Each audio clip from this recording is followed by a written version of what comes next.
ওই নবীর দুগ্ধ পান করার দায়িত্ব হালিমা নিয়া কত দামি হইছে, এত পরিমাণে দামি হয়ে গেল। আজও ওনার নাম নিলে মুসলমান আজও কি পরিমাণ সম্মানের সাথে ওনার নামটা নেয় রে বাবা। দুধমা হালিমা রহমাতুল্লিল আলামিনের নিয়ে ওনার বাড়িতে চলে গেল। সায়মা ওনার একটা দুধ বোন ছিল। ওই সায়মা যখন হালিমা রহমাতুল্লিল আলামিনকে নিয়ে মেষ চড়ানোর জন্য যখন মরুভূমিতে যাইতো, তখন বলতো, ও সায়মা রে, কুলের মধ্যে তুমি মুহাম্মাদের নাও, এরপরে তুমি মরুভূমির মধ্যে আসো।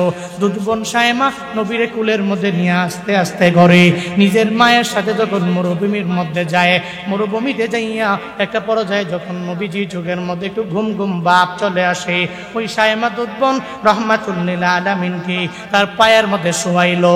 ছোট ছোট বাচ্চারা দেখবেন চোখের মধ্যে ঘুম আসলে মায়েরা অথবা বোনেরা অথবা তার খালামুনিরা তা সুন্দর করে পায়ের মধ্যে নিয়া একটু ঘুম পাড়ানি গান গায়ে, একটু পরে অটোমেটিক ওই ছোট্ট বাচ্চাটা ঘুমে বিভোর হয়ে যায়। রহমাতুল্লিল আলামিন দুধ বোন সায়মা তারে কুলের মধ্যে নিয়ে ঘুম পাড়ানি গান গায়। আর আমার মাওলার দরবারে বলে, হে মালিক, আমার এই ভাইয়ের দুনিয়াতে কোনো বাবা নেই, বাবা হারা এতিম হইয়া এই দুনিয়ার মুখ আমার এই ভাইটা দেখলো। আল্লাহ গো, আমি তোমার দরবারে তারে পরিপূর্ণ সফর করে দিলাম। আল্লাহ গো, তোমার উপরে পরিপূর্ণ ভরসা করে আমি তার জন্য দোয়া করে দিলাম। আল্লাহুম্মা বাকিলানা মুহাম্মদ। ও দয়ার মালিক, আমার এই ভাইয়ের হায়াত তুমি বাড়ায়া দাও, আমার এই ভাইয়ের সম্মানটা তুমি বৃদ্ধি করে দাও, আমার ভাইয়ের মর্যাদা তুমি বাড়ায়া দাও। বারবার সায়মা যখন ওই জায়গায় নবীর জন্য দোয়া করি, আল্লাহুম্মা বাকিলানা মুহাম্মদ, এরপরে একটু পরে এই দোয়া করতে করতে নবী ঘুমে বিভোর হয়ে যাইতো। একটু পরে নবীকে নিয়ে আবার বাড়ির দিকে রওনা হয়ে যাইতো। বান্দারে কি জন্য বলে একটু মনোযোগের কান লাগায়া শুনবা। নবী কি ছিলেন, আল্লাহ পাক নবীরে কি পরিমাণ দামি বানায়া দিল। ওই নবীর কিচ্ছু নাই, কিন্তু আল্লাহ সম্মান কত পরিমাণে উঁচু বানাইলো। পুরা বিশ্বের লিডার আল্লাহ পাক আমার নবীরে বানায়া দিল। পুরা বিশ্বের অনুগত একজন বান্দা আল্লাহ পাক আমার নবীরে বানায়া দিল। ও বাবারা, এরপরে সায়মা যখন ঘুম বানানি গান গায়া নবীরে নিয়ে নিয়ে বাড়ির দিকে রওনা। নবীর জন্মের 50-60 বছরে একটা ঘটনা আছে। হুনাইনের একটা যুদ্ধ, ইতিহাস পড়ে দেখলে পাবেন। ওই হুনাইনের যুদ্ধে মুসলমানদের বিজয় হয়ে গেল। রহমাতুল্লিল আলামিনের দরবারে প্রায় 6000 কয়েদি বন্দী হইল। কয় হাজার? আরো জোরে। 6000 কয়েদি নবীর দরবারে বন্দী হয়ে গেল। রহমাতুল্লিল আলামিনের দরবারে 6000 বন্দী। নবী বলে, এদেরকে তাঁবুর মধ্যে নিয়ে তোমরা বন্দী করে রাখবা। সাহাবায়ে কেরামকে বলে, ও আমার সাহাবায়ে কেরামেরা, তাঁবুর মধ্যে আমি নবী থাকবো, তোমরা ওই তাঁবুর পাশে থাকবা দারোয়ানের মতো করিয়া। মনে রাখবা, নবী ছিলেন কি, আল্লাহ পাক নবীরে বানায়া দিলেন কি। আল্লাহ কয়, নবী চিন্তা করার দরকার নাই, আমি আল্লাহ আপনারে এমন কাউসার দিয়া দিলাম গো নবী। এরপরে রহমাতুল্লিল আলামিন তাঁবুর মধ্যে বিশ্রাম করছে, দারোয়ান দাঁড়ানো। একটু পরে একটা মহিলা দৌড়াইয়া নবীর তাঁবুর সামনে আসিয়া এবার দুইটা সাহাবীরে বলে, ও সাহাবীরা, একটু তাঁবুর ভিতরে যাও, আর তোমাদের নবীরে জানাও তার একটা বোন আছে, ওই বোনটা তার সাথে মুলাকাত করার জন্য চলে আসছে। সাহাবায়ে কেরাম ভিতরে গেলেন, নবীরে বললেন, ও পয়গম্বর, আপনার নাকি একটা বোন আছে, ওই বোনটা আপনার সাথে মুলাকাত করার জন্য রওনা হয়েছে এবং আপনার জন্য সাথে মুলাকাত করার জন্য আমাদের দরবারে বারবার পারমিশন চায়, আমরা দিতে পারি না, আপনি দিলে এই তাঁবুর মধ্যে সুন্দরভাবে ঢুকাইতে আমরা দিয়ে দেব। তখন নবী বলে, না রে, এই দুনিয়াতে আমার কোনো বোন নাই, তোমরা যাও আর এই মহিলাটাকে গিয়া জানায়া দাও, ও আমার ফেক বোন হতে পারে, আমার আসল বোন হতে পারে না, তাকে যা বলো তাকে ওখান থেকে বিদায় করে দাও। সাহাবায়ে কেরাম যখন যায় আজ মহিলারে জানায়া দেয়, মহিলারে, নবী বলেছে এই দুনিয়াতে নবীর কোনো বোন নাই, তুমি কোনো একটা মিথ্যা কথা বলে রহমাতুল্লিল আলামিনের সাথে মুলাকাত করার জন্য চাইতেছো। না রে মহিলা, না না, আমার নবীর দরবারে যাওয়া যাবে না। এরপরেও মহিলা বলেন, ও ও সাহাবীরা যাও যাও তোমার নবীকে গিয়া জানায়া দাও আল্লাহ পাক তার একটা বোন দিয়েছিল, ওই বোনটা তার সাথে মুলাকাত করার জন্য আসছে, একটু সাক্ষাৎ করার জন্য পারমিশন দিতে বলো। সাহাবায়ে কেরাম আবার নবীর দরবারে যায়। এবার নবীর কাছে যাওয়ার পরে নবীকে বারবার বলার পরে নবী বলে ওই মহিলাটাকে আমার দরবারে আসতে দাও। আরো জোরে আল্লাহু আকবার। ওই মহিলাটাকে আমার দরবারে আসতে দাও। মহিলা সঙ্গে সঙ্গে রাহমাতুল লিল আলামিনের সাথে মুলাকাত করার জন্য যখন তাঁবুর ভিতরে ঢুকলো, নবী সুন্দর করে বসে আছে, এরপরেও নবী ওই মহিলাটাকে চিনতে পারে না। এবার ওই মহিলা রাহমাতুল লিল আলামিনের পরিচয় দেয়, ভাই আমার তুই আমারে চিনতে পারো নাই, আল্লাহ পাক তোরে কত পরিমাণে দামি বানায়া দিল রে ভাই, আমারে তুই চিনো নাই, ওই যে দুধমা হালিমার ঘরের মধ্যে তুমি বড় হয়ে গেলা, আমি তোমার ওই ছোটবেলার দুধ বোন সায়মা, যেই সায়মা আমি তোমারে মরুভূমির মধ্যে নিয়ে নিয়া আমার কুলের মধ্যে নিয়ে ঘুম পাড়ানি গান গাইতাম, আমার আল্লাহর দরবারে আমি বারবার আবদার জানাইতাম, আল্লাহুম্মা বিকিলানা মুহাম্মদ, ও আল্লাহ আমার ভাইয়ের হায়াত তুমি বৃদ্ধি করে দাও, আমার ভাইয়ের সম্মানটা তুমি বাড়ায়া দাও, আমার ভাইয়ের মর্যাদা তুমি বাড়ায়া দাও। ও মুহাম্মদ শুনো, ওই ছোটবেলার বোন আমি সায়মা, আজকে তোমার সাথে মুলাকাত করার জন্য আমি চলে আসলাম রে ভাই আমার। নবী সঙ্গে সঙ্গে মনে পড়লো সুজা বসা থেকে যেই নবীরে না বানাইলে আল্লাহ পাক আসমান বানাইতো না, যেই নবীরে না বানাইলে আল্লাহ জমিন বানাইতো না, যেই নবীরে না বানাইলে আল্লাহ পাক তোমারে আমারেও বানাইতো না। ওই দামি নবী নিজের বোনের পরিচয় পাইয়া সঙ্গে সঙ্গে বসা থেকে লাফ দিয়া দাঁড়ায়া যায়, আর বলে ও বোন আমার, আমারে তুমি ক্ষমা করে দাও, সঠিক সময় আমি তোমারে চিনতে পারলাম না, আমাকে ক্ষমা করে দিবা, তবে শোনো তোমার জন্য সর্বোচ্চ লেভেলের মেহমানদারি আমি নবী নিজে করতে পারবো। তুমি আমার মাওলার দরবারে বারবার দোয়া করেছো, আল্লাহ পাক তোমার দোয়া কবুল করেছে, আল্লাহ আমারে বড় দামি বানায়া দিয়েছে। এই দুনিয়াতে আমার বাবা ছিল না, এই দুনিয়াতে আমার মায়ের বুকে স্তনের দুধ আমি পান করতে পারি নাই, আমি আবুয়া নামক স্থানে যাইয়া আমার মাকে পর্যন্ত হারায় ফেললাম, মক্কার মধ্যে পটুকল দেওয়ার মতো আমার কেউ ছিল না, কিন্তু দুধ বোন রে তুমি সুন্দর করে ঘুম পাড়ানি গান গাইয়া আমারে ঘুম পাড়াইতা, আমি তোমারে চিনতে পারি নাই, ভুল করে ফেললাম, তবে শুনে নাও আমি আমার চাদরটা তোমার জন্য বিছায়া দিলাম, এই চাদরের মধ্যে তুমি সুন্দর করে বসে যাও। নবী চাদর দুনিয়ার সাধারণ কোন চাদরের মতো নাকি? ওই সাধারণ চাদর মিয়া, এ চাদর কত দামি চাদর জানেন? আল্লাহর সাথে মেরাজের জন্য রাহমাতুল লিল আলামিন যেদিন গিয়েছে ওদিন নবীর সফর সঙ্গী ছিল এই চাদর, ওই দামি চাদর। চোখের পানি ফালাইয়া নবী যেদিন কান্না করেছে, ওই সময় চাদর দিয়ে নবী চোখের পানি মুছেছে। ওটাই কম দামি চাদর না, বড় দামি চাদর। নবী নামাজে দাঁড়াইতো, এই চাদরটারে বিছায়া নবীর নামাজে দাঁড়ায়া যাইতো, ওটা ওই দামি চাদর রে বাবা। রাহমাতুল লিল আলামিন চাদরটারে বিছায়া দিল, আর দতবন সায়মারে জানায়া দেয়, সায়মা বোন আমার, এই চাদরটা আমি তোমার জন্য বিছায়া দিলাম, তুমি চাদরের মধ্যে সুন্দর করে বসে যাও, আর তোমার কি লাগবে তুমি আমারে এক এক করে বলবা, আসমানের 4টা পর্যন্ত আমি তোমাকে দিতে রাজি হয়ে যাব। এবার সঙ্গে সঙ্গে সায়মা বোন জানায়া দেয়, ভাই আমার একটা আবদার করার জন্য আমি তোমার দরবারে আসলাম।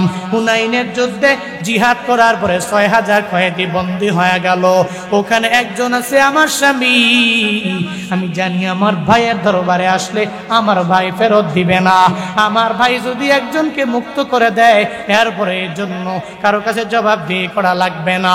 আল্লাহ পাক আমার ভাইরে এত পরিমাণে পাওয়ার দিয়েছে, বাইরে আমি জানি তুমি দুধ বন্ডে ফিরাইয়া দিবা না, আজকে এতগুলা কয়েদির মাঝে আমার স্বামী বন্দী আছে, তুমি আমার স্বামীর এখান থেকে একটু মুক্ত করে দাও। নবী আমার ডেকে বলে, ও দুধ বোন সায়মা, তুমি কি কথা এটা বললে, এত ছোট একটা আবদার আমার কাছে জানাইলা। ছোট বোন সায়মা রে, ও দুধ বোন সায়মা রে, তুমি আমার দরবারে আবদার জানানোর পরে হুনাইনের যুদ্ধে যতগুলা বন্দী আজকে কয়েদি বন্দী হয়ে গেল, শুধুমাত্র তোমার তোমার স্বামী না, আর বাকি 5,999 জন কয়েদিকে আমি তোমার উসিলায়, তোমার স্বামীর উসিলায় এই তাবু থেকে পরিপূর্ণ মুক্ত করে দিলাম। যেই সায়মা রাহমাতুল লিল আলামিনের কি সুন্দর করে ঘুম পাড়ানি গান গায়ে ঘুম পাড়াইতো, আল্লাহর দরবারে আবদার জানাই তোরে আল্লাহ, আমার বোনের দুনিয়াতে, আমার ভাইয়ের দুনিয়াতে কেউ নাই, তুমি বাকি রাখবা। ওই ভাইটাকে আমার মাওলা কি পরিমাণ দামি বানাইলো, শানের সালাতের স্পষ্ট ঘটনা। নবী ছিলেন কি, আল্লাহ পাক নবীরে বানাইলেন কি? আল্লাহ বলেন ইন্না আতাইনাকাল কাউসার। ও নবী, চিন্তা করার দরকার নাই, আপনার 3টা ছেলে আমি আল্লাহ নিয়ে চলে গেলাম, এর বদৌলতে আমি রব আপনারে কাউসার দিয়ে দিলাম। আপনার 3টা ছেলে আমি রব নিয়ে চলে গেলাম, তবে চিন্তা করার কোনো দরকার নাই, এর বদৌলতে আমি আপনারে কাউসার দিয়ে দিলাম। কাউসার মানে বুঝলাম কি, নবীর শুরু থেকে নিয়ে শেষ পর্যন্ত সমস্ত কল্যাণ এই কাউসারের মধ্যেই অন্তর্ভুক্ত। আচ্ছা, আওয়াজ করে বলবেন না সুবহানাল্লাহ। আর এই কাউসারের বদৌলতেই আল্লাহ পাক নবীর দিলটাতে মায়া দিয়েছেন, নবীর চেহারায় মায়া দিয়েছেন, নবীর কথাবার্তায় মায়া দিয়েছেন। হে মিয়া, এজন্যই তো আল্লাহ পাক বলেন ফাবিমা রাহমাতিম মিনাল্লাহি লিনতা লাহুম ওয়ালাউ কুনতা ফাযযান গালিযাল কলব লানফাদ্দু মিন হাওলিক। আল্লাহ পাক বলেন নবী হে, আপনার দিলটা এত পরিমাণে মায়া দিয়া আমি বানাইছি, দিলটা তো মায়া, আপনার কথাবার্তায় মায়া, আর এই সব কিছু আমি রবের পক্ষ থেকে অনুগ্রহ। আর যার কারণে আপনার আশেপাশে আপনার সাথীর কোনো অভাব নাই, সবাই আপনার আচরণ দেখে দলে দলে দলে দলে কালিমা পড়ে মুসলমান হয়ে যায়। আজকে আমার সমাজের লিডারেরা, নেতারা যদি রাহমাতুল লিল আলামিনের এই আখলাকটাকে বুকে ধারণ করে অগ্রগামী হতে পারত, তাহলে সমাজের প্রত্যেকটা মানুষ তার জন্য জীবন দিতে প্রস্তুত হয়ে যেত। নবীর জন্য করেছে সাহাবীরা, জীবন দিয়েছে। কেন দিয়েছে? নবী টাকা দিছে, বাড়ি করে দিছে, 10টা উট দিছে নাকি? কিন্তু এরপরেও নবীর জন্য এরা তো পাগল কেন? ছোট্ট একটা সাহাবী জীবন দিতে নবীর জন্য পাগল কেন? পাগল কেন বলে একমাত্র কারণ হচ্ছে এরা নবীর আচরণে মুগ্ধ। এ কারণে নবীর জন্য এদের রক্তগুলো বিলীন করতে এরা দ্বিধা করে না। এই জন্য ওই নেতার মতো নেতা হওয়া লাগবে, ওরকম মানুষ তো হবে না, কিন্তু ওনার আদর্শ বুকে লালন করে চলতে হবে। আল্লাহ বক্তা শ্রোতা উভয়কে সে তৌফিক দান করেন। জোরে পড়েন আমিন। আর একটু আওয়াজ করে বলেন। রাগ করছেন নাকি? আপনারা কষ্ট পাচ্ছেন নাকি? ফাবিমা রাহমাতিম মিনাল্লাহি লিনতা লাহুম। আল্লাহ বলেন আমি রবের রহমতের কারণে আপনার দিলটা এত পরিমাণে মায়া, আমি আল্লাহ আপনার অন্তরের মধ্যে মায়া দিয়ে দিলাম। ও পয়গম্বর, যেই মায়ার কাছে ওমরে ফারুকে আজম বড় দুর্বল হয়ে গেল, ঘোষণা হয়ে গেল ওই মুহাম্মদের গর্দানটা আইনা দিবা, পুরস্কৃত করা হবে। ওমর তরবারি নিয়ে দৌড়ায় নবীর গর্দান আনার জন্য রওনা। নবীর গর্দান নিবে দূরের কথা, বরং নবীর হাতে কালিমা পড়ে পড়ে মুসলমান হয়ে যায়। কে সেই উমর জানো? বাউফলের মুসলমান, যেই উমরকে আমার নবী জানায় দিলেন আমার পরে যদি কোনো নবী হইতো তাহলে উমর হইত। লাউ কানা নাবিয়্যুন বাদি লাকানা উমর, সঙ্গে সঙ্গে নবী জানায় দিলেন আবু বকর রে, আমার পরে নবী হইলে ওমর হইতো। এত পরিমাণে ওমর দামি হয়ে গেল। এই দুনিয়াতে জান্নাতের সার্টিফিকেট যারা পাইলো এদের মাঝে হযরতে ওমর ফারুক কয় নাম্বার? কয় নাম্বার? উনি 2 নাম্বার এত পরিমাণে দামি হয়ে গেল। নবীর গর্দান নিবে, ওদিকে নবীর কাছে গালিমা পড়ে মুসলমান হইয়া, নবীর হাতে আদর্শ বুকে লালন করিয়া দুনিয়াতেই জান্নাতের সার্টিফিকেট ওমর হয়ে গেল। এই যে আবু জাহাল, উতবা সাহেবা মুগিরা দিনের বেলা নবীর বিরোধিতা করে, এবার একজনের কয় মুহাম্মদের দরবারে যাবি না, মুহাম্মদ তিলাওয়াত করলে শোনার জন্য যাবি না। আবু জাহাল বারবার সবাইরে বারণ করে, কিন্তু যখন গভীর রাত হয়ে যায় আবু জাহাল নিজে লাইনে গিয়ে দাঁড়ায়া যায়, উতবাও যায়, সাহেবাও যায়, মুগিরাও যায়, মানে গোপনে গোপনে তারা নবীর বিরোধিতা করে। কিন্তু নবীর তিলাওয়াত শোনার জন্য এই কাফেরেরা পর্যন্ত লাইনে গিয়া দাঁড়ায়া যায়। ওই দামি নবী আমার, আল্লাহ পাক বলেন আমি আপনার দিলটাতে এত পরিমাণে মায়া দিয়া দিলাম, চিন্তা করার কোনো দরকার নাই গো নবী আমার। আপনি আপনার রবের জন্য নামাজ পড়েন, রবের জন্য কোরবানি হয়ে যাবে। আমি ছেলে দিলাম, নিয়ে গেলাম, আল্লাহর জন্য কোরবানি মনে করবেন। এই যে সামনে কোরবানি, এই কোরবানিও এই কোরবানির মাঝে অন্তর্ভুক্ত। ও বড় লোকেরা, তোমরাও তো মাঝে মাঝে দামি দামি একটা ওট কিনে আনবা, দামি গরু কিনবেন, এরপর দামি মহিষ কিনবেন, কিনে আইনা মনে মনে নিয়ত হলো পিকআপ দিয়ে বাড়িতে নেওয়া লাগবে। সব এলাকার লোকেরা জিজ্ঞাসা করবে দাম কত, আমি বলবো 3 লাখ। দাম কত? আমি বলবো 5 লাখ। দাম কত? আমি বলবো 6 লাখ। দাম কত? আমি বলবো 10 লাখ। এক কথায় মানুষ আমারে দামি বলবে কোরবানির গরুটা দামি হওয়ার কারণে। ও বাবারা, এরকম কোরবানি হওয়া যাবে না মানুষকে দেখানোর জন্য। কোরবানি হবে একজনের জন্য, চিল্লা বলো তার না। কার জন্য হবে? নামাজ, রোজা, যাকাত, দান, সদকা, হজ, ওমরা, বলে না কার জন্য? নাকি মানুষকে দেখানোর জন্য? আমরা তো মানুষকে দেখানোর জন্য অনেক কিছু করি। আমার মাতবর আমাকে ভালো বলবে 5 ওয়াক্ত নামাজি হলে, আমাকে ভালো বলবে আমার ইমাম, ভালো বলবে কমিটি। এই জন্য দেখবেন অনেকে নামাজ পড়ে, আবার অনেকে লোভে পড়ে। আবার অনেক ব্যক্তি আছে যাকাত দেয়, আমারে বিশিষ্ট দানশীল বলবে। যাকাত দিতে গিয়ে কত নিয়ম কানুন যে এখন বর্তমানে হয়েছে। আমি নিজে যাব কেন? আমি এত বড় ধনী, সমস্ত গরিবেরা আমার দরবারে আসবে, লাইন ধরিয়ে ভিডিও করে ছাড়বো। হ্যাঁ, নিয়ত যদি থাকে ভিডিও করে ছাড়লে ইন্সপায়ার হয়ে আরেকজন ব্যক্তি, ওদের ব্যক্তিগত ব্যাপার, অসুবিধা নাই, ওই বিষয়ে কোনো কথা আমার নাই। কিন্তু একটা ব্যক্তিকে কষ্ট দিয়ে 3 ঘন্টা লাগাইয়া লাইনে দাঁড় করাইয়া, এটা তো যাকাত দেওয়ার কোনো নিয়ম না। মূলত আপনার নিয়ত হইল সবাই রে দেখাইলাম, দেখছো নি আমি কত বড় যাকাত দেনেওয়ালা। এগুলো করা যাবে না। আপনি যতক্ষণ পারবেন নিজে গিয়া দিয়ে আসবেন। ব্যস্ত হলে আপনার একজন কর্মচারী আপনি নিযুক্ত করবেন, তার মাধ্যমে দিয়ে আসবেন। আল্লাহকে পাওয়ার জন্য যাকাত দিবেন, ওমরা আল্লাহকে পাওয়ার জন্য করবেন, হজ আল্লাহকে পাওয়ার জন্য করবেন।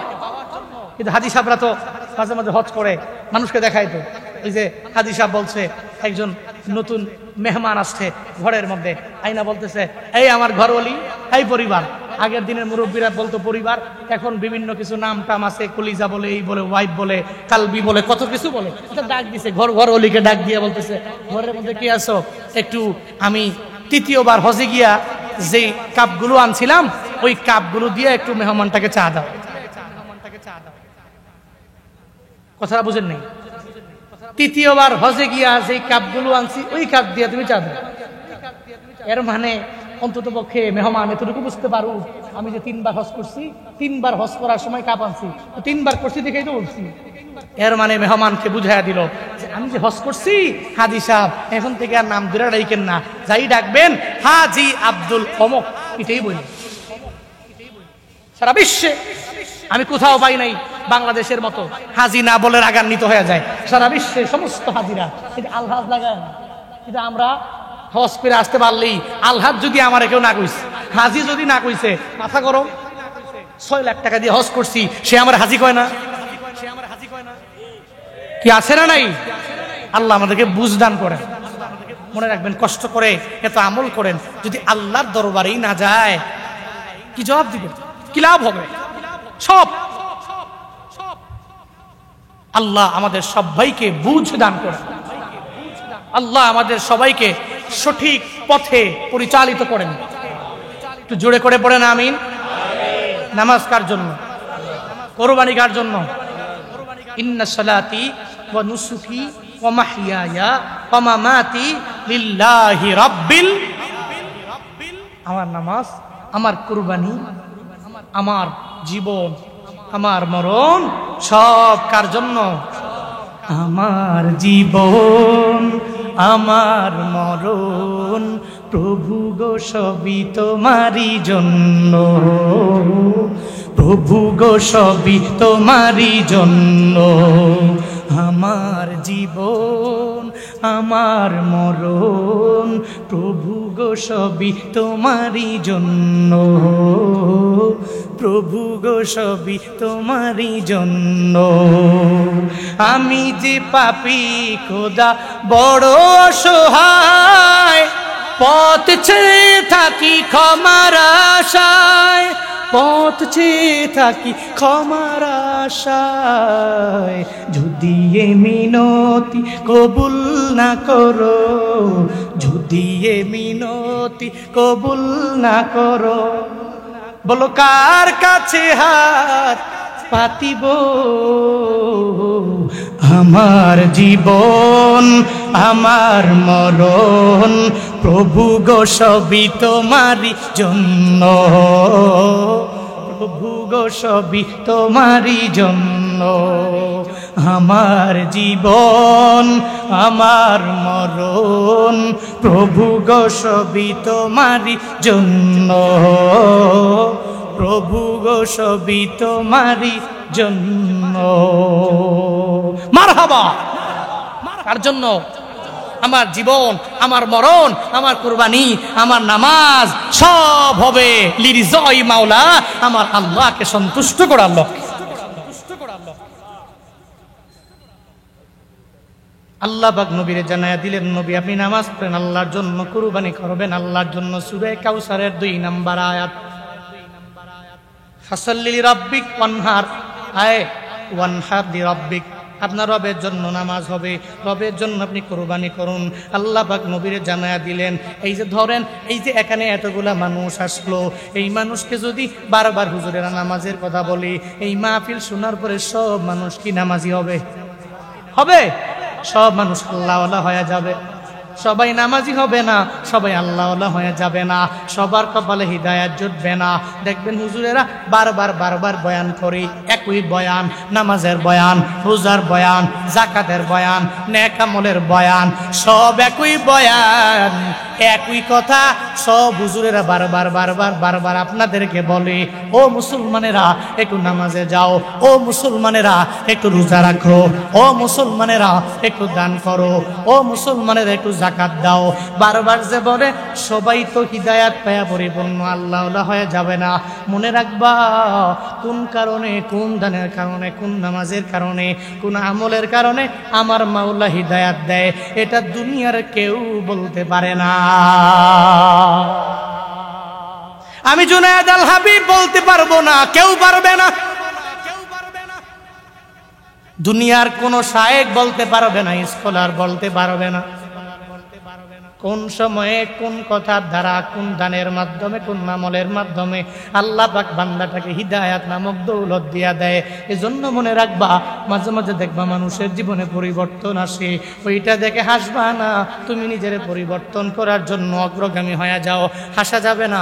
একজন ডাকাতও অনেক সময় ভালো হয়ে যেতে পারে, একটা দুর্নীতিকরণেওয়ালা ভালো হয়ে যেতে পারে, একটা চোরও ভালো হয়ে যেতে পারে, একটা মিথ্যা বলনেওয়ালা ওই বান্দাটাও ভালো হতে পারে।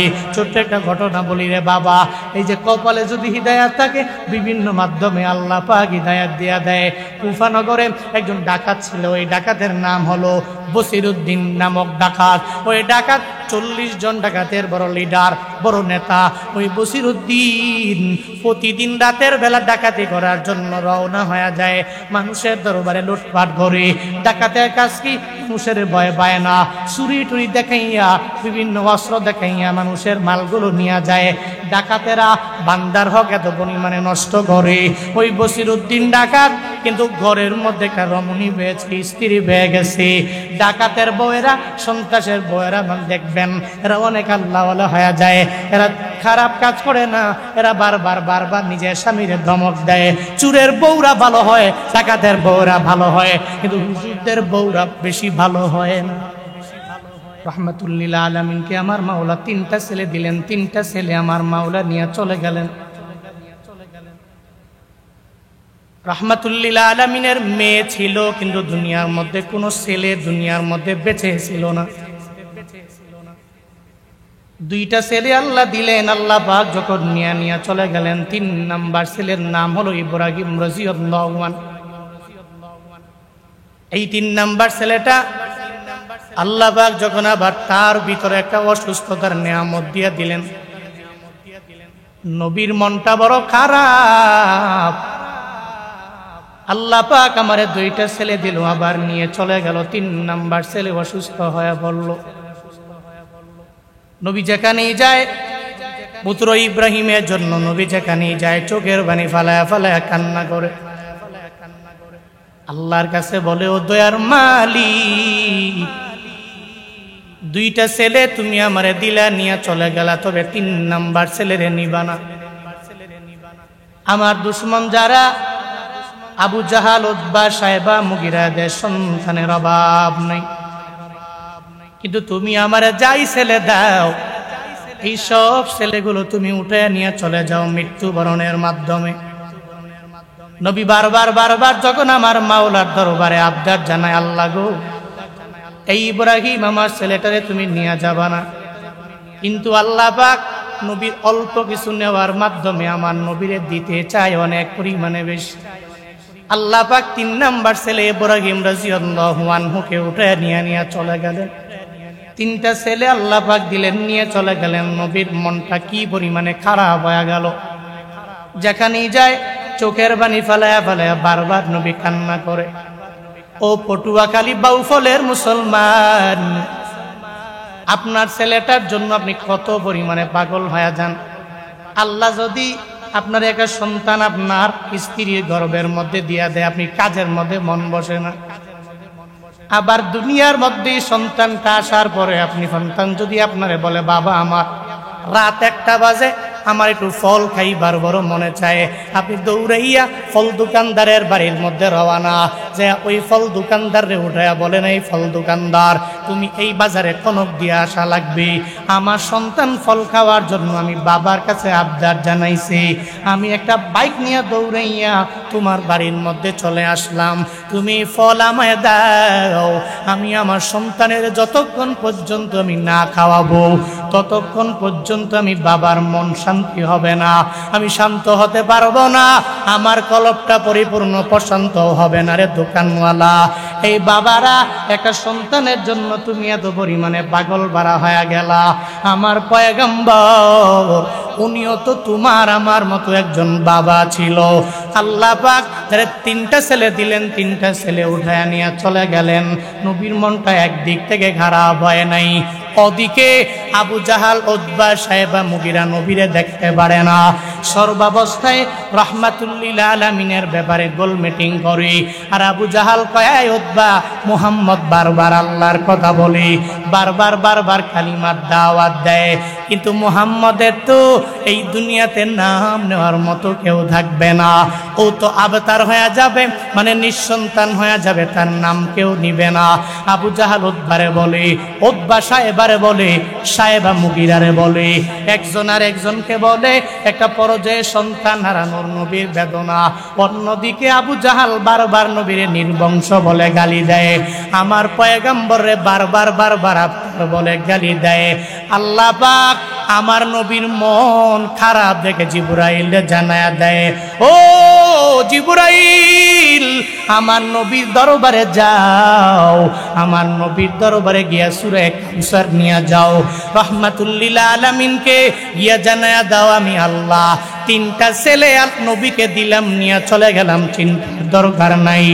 আমি আল্লাহ সূরা কাউসার আমার নবীর উপরে নাজিল করে জানায়া দিলাম, ইন্না আ'তাইনাকাল কাউসার ফাসাল্লি লিরাব্বিকা ওয়ানহার ইন্না শানিআকা হুয়াল আবতার। আল্লাহ পাক জিবরাইলের মাধ্যমে নবীর উপরে সূরা কাউসার নাজিল করে দিলেন। আল্লাহ জানায়া দিলেন, নবী চিন্তা করার কোনো দরকার নাই, আমি রব আপনারে কাউসার দিয়া দিলাম, কাউসারের অধিপতি বানায়া দিলাম। ও পয়গম্বর, আপনি নামাজ পড়েন রবের জন্য, আপনি কুরবানি করবেন সব রবের জন্য। আপনার ছেলে আল্লাহ নিয়ে গেছে, এই কুরবানি আপনি আল্লাহর জন্য মেনে নেবেন, কোনো অসুবিধা নাই। তবে মনে রাখবেন, আপনাকে যেই আবু জাহাল বারবার বারবার আবতার বলে, আপনার নাম নেওয়ার মতো দুনিয়াতে কেউ থাকবে না, আপনি নির্বংশ হয়ে যাবেন। এই যে বারবার আবু জাহাল বিভিন্ন জায়গায় গোল মিটিং করে সবাইরে বলে, ও পয়গম্বর আমার, আপনার নাম নেওয়ার মতো আপনার উম্মতের অভাব হবে না, আপনার কোটি কোটি উম্মত আমি আল্লাহ এই দুনিয়ার মধ্যে এমন ভাবে পয়দা করে দিব, ওই আবু জাহালের নাম নেওয়ার মতো এই দুনিয়ার মধ্যে কেউ থাকবে না। উতবা সাহেবা মুগিরা, এদের নাম নেওয়ার মতো দুনিয়ায় কেউ থাকবে না। ও বান্দারা, একটু জোরে জোরে আওয়াজ দাও, ওই নবীর নাম নেওয়ার মতো আজ উম্মত আছে না? না, ওই নবীর জীবনী শুনলে উম্মতেরা কত পাগল, ওই নবীর জীবনী শুনলে চোখের পানি ফালাইয়া উম্মতেরা বারবার বারবার বারবার কান্না করে। কেন কান্না করে জানুনি? আল্লাহ পাক নবীরে জানিয়ে দিলেন, নবী চিন্তার দরকার নাই, আমি আল্লাহ আপনারে ছেলে দিলাম না, কিন্তু আমি আল্লাহ আপনাকে এমন পরিমাণে কাউসার দিয়া দিলাম গো নবী, ওই আবু জাহাল এদের নাম নেওয়ার মতো কেউ থাকবে না, এরা নির্বংশ হয়ে যাবে। কিন্তু নবী গো, আপনার নাম নেওয়ার মতো উম্মতের দুনিয়াতে অভাব হবে না। এই যে দেখো না, আজও পটুয়াখালী বাউফলের মধ্যে রিক্সা জ্বালায়, ওই রিক্সা চালকের কাছে যায় যদি বলা হয়, ও রিক্সাওয়ালা, তোমার জিন্দেগিতে তোমার কোনো ইচ্ছা আসেনি? বলে আছে রে। বলে কি ইচ্ছা আছে? বলে আমি আমার জিন্দেগিতে একবার মক্কায় যাব, মদিনায় যাব, একটু দোয়া করে দাও আল্লাহ যাতে করে আমার মদিনায় নিয়ে যায়। কিরে রিক্সাওয়ালা, তোর তো টাকা নাই, তুই তো বাড়ির মালিক না, তুই তো গাড়ির মালিক হতে পারো নাই, কিন্তু নবীর জন্য কেন এত পাগল হয়ে গেলা? ওই মদিনায় যাওয়ার জন্য কেন পাগল হয়ে গেলা? রিক্সাওয়ালারে বললে দেখবেন বলবে, তুমি একটু দোয়া করে দিও আল্লাহ যাতে করে আমার কোনো একটা হালাল টাকা দিয়ে আমার উমরায় নিয়ে যায়।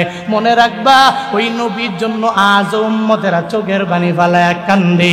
যতবার উমরা করার জন্য নবীর রওজায় আমরা গিয়েছি, ততবার আমি দেখেছি এই উম্মতেরা নবীর জন্য চোখের পানি ফালায় কান্দে, নবীর উপরে দুরূদ পড়ে আর চোখের পানি ফালায় কান্দে রে বাবা। যারা উমরা করার জন্য মক্কা মদিনায় গিয়েছে, এদের বারবার জিজ্ঞাসা করবেন, ও হাজী সাহেব, আপনি মক্কায় গেলেন, মদিনায় গেলেন, একটু বলবেননি ওই মক্কা মদিনায় যাওয়ার জন্য মনটা চায়নি? দেখবেন বারবার বলবে, তুমি একটু আমার জন্য দোয়া করে দাও আল্লাহ পাক যাতে করে আমারে মদিনায় বারবার বারবার নিয়ে যায়, আল্লাহ পাক যাতে করে বারবার আমারে মক্কায় নিয়ে যায়। ও কনক দিয়ার মুসলমান, এই ময়দান থেকে আমি মুসাফিরের সাথে একটু দুইটা হাত বাড়াইয়া আমার আল্লাহকে দেখাইয়া দাও, দুইটা একটু হাত বাড়াইয়া দাও, আল্লাহর দরবারে একটু আবদার জানাইয়া দে, আল্লাহ এই ময়দানে আপনার যত পাগলেরা এই ময়দানে হাজির হয়ে গেল, একটা মানুষকেও আপনি মক্কা মদিনা না দেখাইয়া মাইরেন না, পড়ে না আমি।